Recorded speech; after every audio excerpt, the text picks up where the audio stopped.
আসসালামু আলাইকুম রহমতুল্লাহ তালা বরকাতু। বন্ধুরা, আমরা একটু গভীরে চলে যাই। মহান আল্লাহ পাক ইরশাদ করেন, ওয়া আল্লামা কামালাম তাকুন তালাম।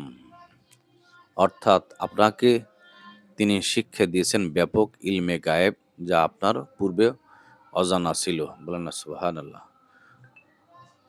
এর গভীরে কি রয়েছে? তাফসিরে জালালাইন ও সাবি।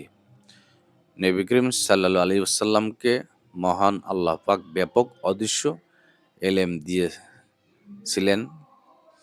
এই ব্যাপক অদৃশ্য এলেম দিয়ে তিনি বলেছেন, এক ভাগ প্রকাশ করবেন শুধু জনসাধারণের কাছে, এক ভাগ দান করবেন খাস লোকদের কাছে, আরেক ভাগ সম্পূর্ণ গোপন রাখতে বলা হয়েছে।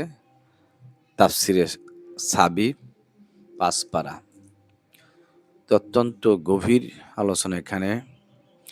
জনসাধারণের উম্মতের কাছে এক ভাগ, তার খাস লোক বলতে ওয়ারিসুল আম্বিয়া, নবী রাসূল, আলেম ওলামা, জ্ঞানীগুণী, যারা ভাবুক শ্রেণিক, ডুবুক, তাসাবপন্থী, সাধনায় যারা থাকবেন, রিয়াজতে যারা থাকবেন, মোরাকা ও মশাদা যারা থাকবেন, যাদের প্রতি আল্লাহ রসুল সন্তুষ্টি অর্জন করবেন, রেজা হাসিল করবেন, তাদেরকে তিনি দান করবেন কিছুটা, আর কিছু আর এক ভাগ তিনি গোপন করে রাখবেন।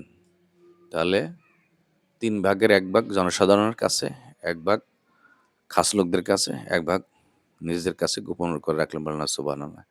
এটা মহান মালিকের ইশক, ভালোবাসা, মহব্বত। তাই আল্লাহ রসুলকে জানার বোঝার চেষ্টা করব, আহলে বাইতকে ভালোবাসবো, সত্য ন্যায়ের পথে চলবো। ইনশাআল্লাহ সকল ভালো থাকুন, সুস্থ থাকুন। ধন্যবাদ।